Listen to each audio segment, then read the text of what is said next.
What's up, homies? Welcome back to another video. Today is episode 2 of the steak series. So we're going to be cooking another New York strip. If you watched the last video, you could see that we had 3 of them, and then I just threw one in the freezer and cooked 2 of them. So that extra steak that we had is what we're going to be cooking again today, since I don't really feel like buying more. I just wanted to cook this one. Hopefully it's less salty than the last one if you watched that. But yeah, so on our journey to perfect and cook the perfect steak. So join me if you want, or just watch it and eat along. So hopefully you'll enjoy, and let's get started. All right, so if you watched last episode, I obviously salted it way too much because the salt is finer. It's still coarse salt, but the pieces were still too fine for me to justify how much salt I put on. So I'm gonna try to be a little bit cautious of salting this thing too much again. And last time I did one with garlic powder and one without, and I think the one with a little bit of garlic powder actually tasted better, so I'm gonna go ahead and put a little bit of garlic powder on this one instead of just salt. So let's go ahead and grab a little thing of salt here, not too much. And just sprinkle that on.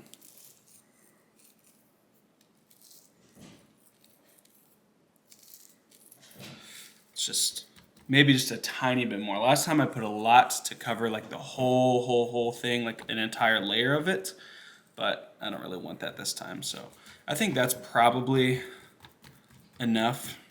Don't want to be too generous with it.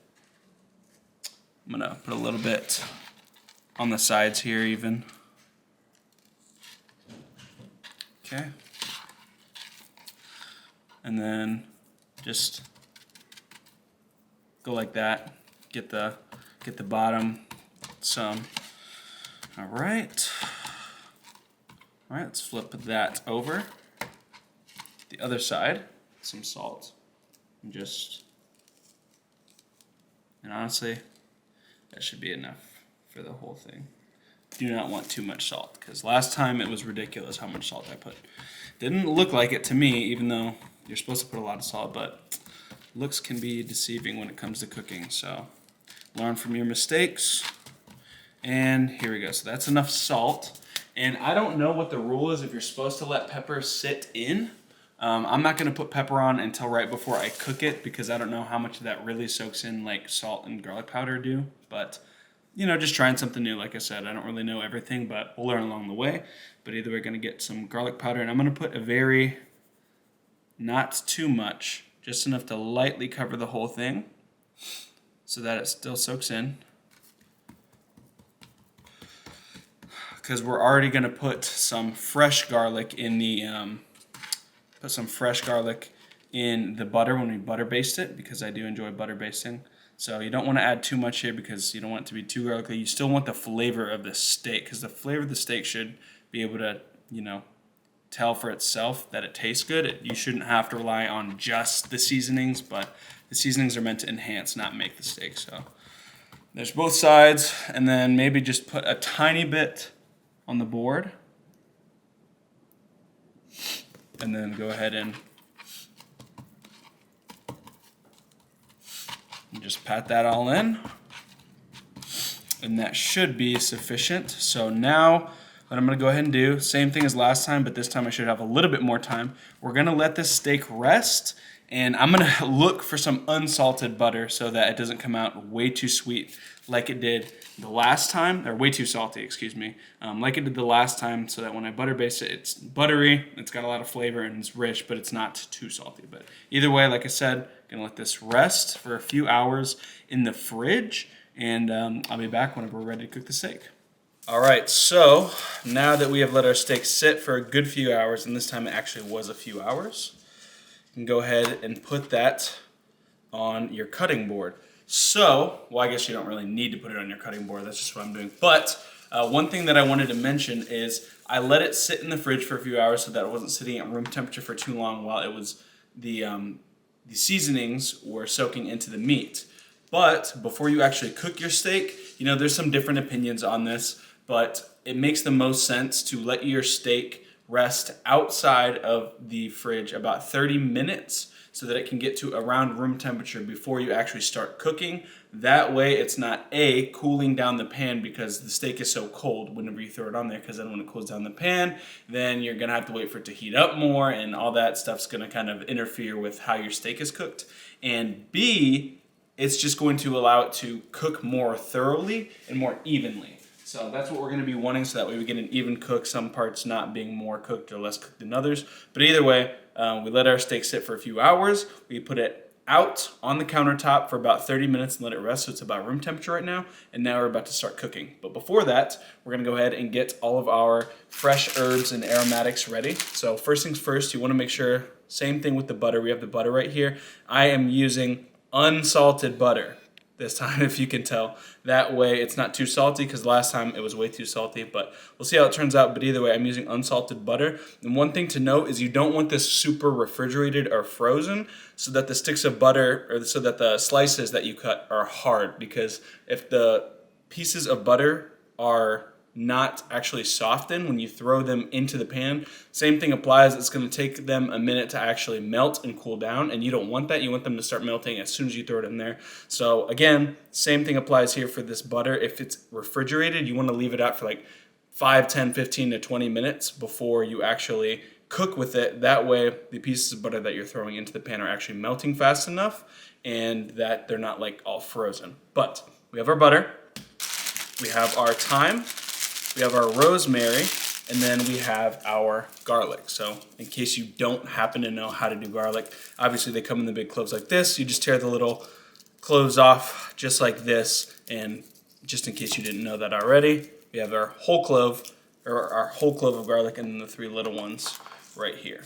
Okay, so I'm gonna set the steak aside really quick. One quick tip for cutting these cloves up, since this is the way that I'm doing it. If you watched the last video, you saw that I smashed them whenever I put them into the pan, rather than just keeping them whole like this. That way the flavor leaks into the butter and onto the steak a little bit more, since the garlic is actually cut open. So a quicker way of actually getting off the shell is also the same thing. Rather than having to, kind of try and peel it and get this hard shell layer off and pieces going everywhere, what you can just do is put it flat on your cutting board and just smash it like that. And look, all the pieces literally just come right off. There's no peeling really necessary, other than just the whole thing. And look, all that's already off. That took like less than 15 seconds. And then I just like to cut off the little nubs on the corner. I don't know if that's even necessary, but hey, that's just what we do around here. But anyways, you're gonna go ahead and do that for all of your pieces of garlic. Go ahead and grab a piece of rosemary. Go ahead and grab a piece of thyme. I'm gonna grab about 2 sprigs of thyme, or 1 really big one. Yeah, this is 1 really big one, that's big enough. I don't know if this is too much. Maybe I'll tear off a little bit. Don't want too much, but got these. And then I got our garlic. And once you have your garlic all smashed and separated from the shells and everything like that, we are ready to throw in our steak. All right, so before we start cooking, this time, as you can see right here, I have some avocado oil. I bought some more. I don't think the brand really matters too much. Maybe there's some slight difference, but to me, I really don't care. It's avocado oil, so it's gonna have a higher smoke point, like I stated in the last video.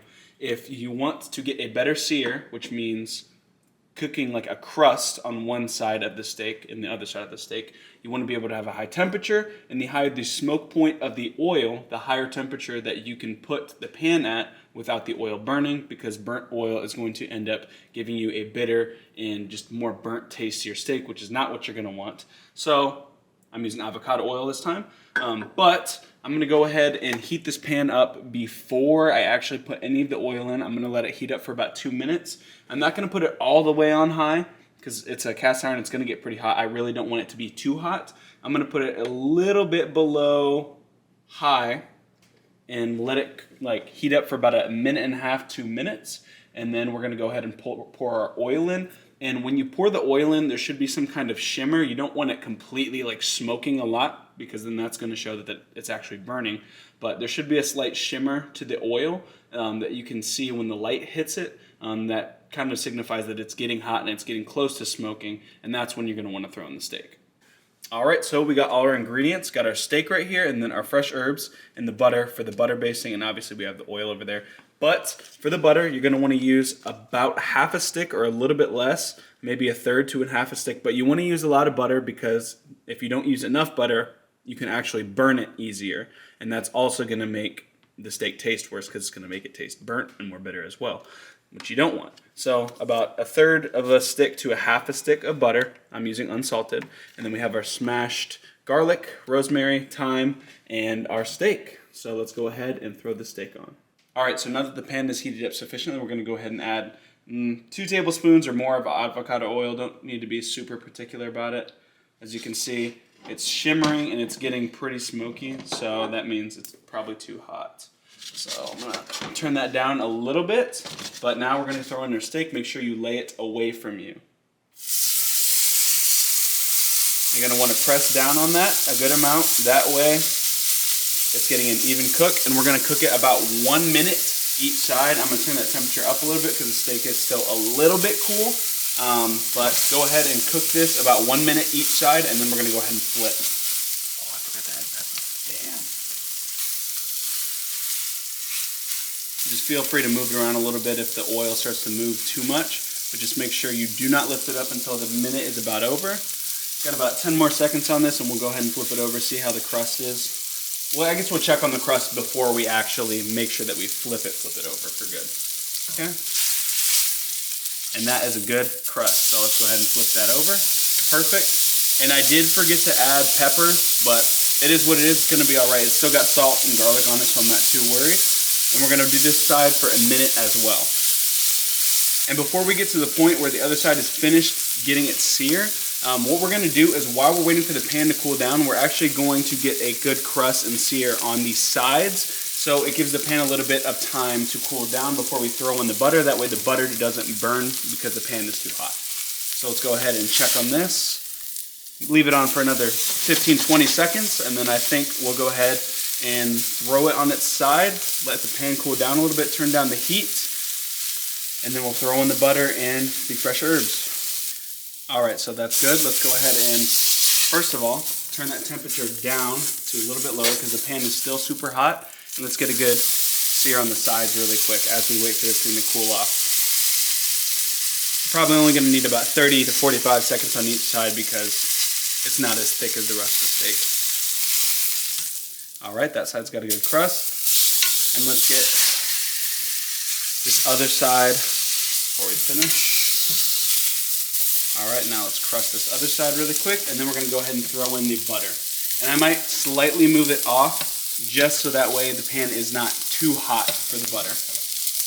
And we'll be able to properly temperature check it a little bit as with our eyes as we throw in the butter in there. If it starts bubbling, that's about the good amount of heat, but if it starts to smoke immediately, it might be too hot for the butter. Obviously, it's bubbling and smoking, which I don't want it to burn, so I completely took it off the burner. I'm gonna go ahead and put the steak up here and throw in our fresh aromatics. So I got our rosemary, our thyme, and then I got our garlic right here. We're gonna throw one of the garlics on top of the steak as well.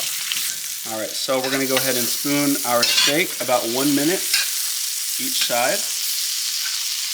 Maybe a little bit less because the steak has been in there a little bit longer than I anticipated. It took me longer to melt the butter and to cool the pan. So we don't want it to cook too much because I am a medium rare guy. So maybe like 30, 45 seconds. All right, let's go ahead and flip that.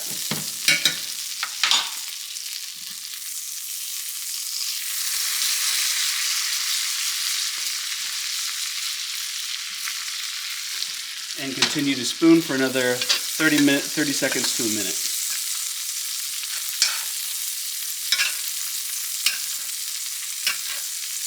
You do want the butter to be a nice brown. It might be a little burnt right now, I'm not gonna lie, but hey, we're still trying our best to learn and perfect our craft here. We're not perfect yet, so one day we'll get there. All right, so we are done. I'm gonna take it off the burner and immediately place this steak onto a plate with our fresh aromatics. I'm gonna also make sure that garlic is on there. Okay, this is arguably the most important part. You wanna make sure you let your steak rest for about 5 to 10 minutes. That way the meat completely reabsorbs and soaks up its juices and they don't just leave as soon as you cut the steak. So we're gonna let this sit for about 5 to 10 minutes, again, with our fresh aromatics. All right, we've let our steak rest. We're gonna go ahead and move those to the side for now. Let's do a little crust test. See if you can hear this. So that's good. That means there is a decent crust on there, but the real test, other than the taste test obviously, is going to be cutting. Ooh, not good right there on the end. It's definitely more well done cooked. Unfortunately, I'm not a well done guy. Yeah, definitely more cooked than anticipated on the end. Ah, actually, it doesn't look bad. It looks kind of like our medium rare. Let me taste. Good. But let's see how the rest of the steak holds up. Okay, so it's cutting pretty well, especially in the middle. It seems the best cooked in the middle. And it looks like I did a pretty dang good job on the medium rare. So, all right, so it looks like we did a pretty good job on the medium rare, but let's see how it looks here. So it could be a little bit juicier, I think, honestly, but it looks like we did get a medium rare. It tastes amazing. Look at that. That's actually like perfect. Oh my God. Oh, call declined. Embarrassing. I'm super happy with that. Obviously, there's a big piece of fat right here, so it looks like different colored and stuff. But I think for me, not being a steak pro, this is really good. So look at a couple other pieces. Nice. Still got some juice in there. Nice and pink in the middle. And yeah, so I think this is honestly a really solid cook. I think it could have been a little juicier. I'm not sure what I did wrong there. Maybe I cooked it too hot or something like that when I seared it or something, or cooked it too long. But either way, I think this is a really good medium rare for me. Nice and tender still. It's not tough at all. It's got pink in the middle and the crust is good. It tastes good.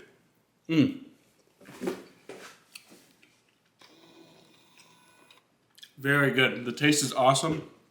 Maybe some pepper would have been really good on there, but overall, better than last time. This is perfect. So I think on a scale of 1 to 10, this is sitting at about, honestly, 9.2.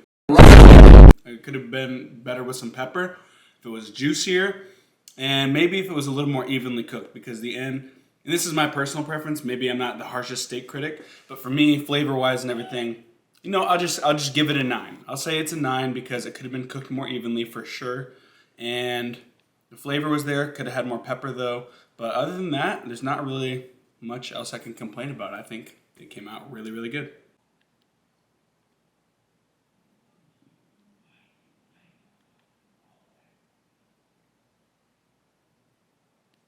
All right, so I'm kind of new to the whole rating thing. So if I seem to give all my steaks a really good rating, that's because I don't have like a point of reference in like 10, 15, 20 years of eating and trying steaks. So I don't have the most refined taste. So it might be less of a score on a professional scale. But in terms of my tongue, I thought it was a 9. But maybe if I were to give it a professional objective rating, maybe that was probably about a 7.5. But personally, I thought that was a 9. It tasted really good. I enjoyed it. And I think what I realized and my takeaway from this is that I think if it were a thicker steak, I could have gotten a medium rare a lot easier. Or just a lot better in general, because I think what it is since the steak isn't even an inch thick, usually if you want to get a really good medium rare thick, like nice steak, you want it to be an inch to 2 inches thick. 2 inches is really, really thick, but an inch to 2 inches thick is going to be the spot where you're going to be able to get probably the best crusts and balance of like rare, medium rare, like juiciness and tenderness. So maybe that's why it cooked through a little more than I anticipated and wanted it to, which is why in some areas it was almost like, looked like well done, which was disappointing. But I think if I get a thicker cut of steak the next time, and I actually heated it up properly, heat the pan up, I think I'll be able to get a better cook on that. But the other takeaway that I also had was just, I think heating up the pan, I can't trust my eyes and my hands as much as I think. I need to pay attention to the time and how long I'm heating it up for, because originally I said heat it up for about a minute or two towards high, and it was towards high, but if you saw when I put in the avocado oil, it started smoking immediately, which you don't really want it to be like smoking immediately right when you put in the oil, because that means it's probably a little bit too hot, the pan is. So that's because I put it on for too long, because I didn't just put it in for a minute or two. The heat, I let it heat up for probably about 3 to 4 minutes, because I was like, I said a minute or two, but I didn't think it was hot enough. So I think maybe if I would have just trusted the process instead of my gut, in that way, maybe it wouldn't have been as hot. I could have got a better medium rare, and it would have been actually like more juicy on the inside. But either way, that's my takeaways. Don't trust my gut and my hands as much for the heat of the pan. Pay attention to the time that I'm heating it up for more. And maybe get a thicker cut of steak in order to get a better medium rare. But that's just my guesses for right now. Like I said, we're learning along the way. But yeah, that's my main takeaways for this steak. All right, so overall, I think that was a success. I really enjoyed the steak. It tasted good. I'm not gonna lie, I wish I had 2 because I'm hungry, and that was really good, and it was just 1 steak and it wasn't big enough to satiate me, but either way, it turned out really good. Hopefully, as I continue doing this, I get even better and better. But thank y'all for joining me on the road to perfecting and cooking the perfect steak. Definitely be sure to leave a like, comment, and subscribe for more. And just let me know if y'all want to see any other kinds of cooking videos in specific other than the ones that I already enjoy, because I'm going to keep making the ones that I like, because this is really fun to me. But either way, y'all have an amazing day. Thanks for watching. I'll see y'all homies later.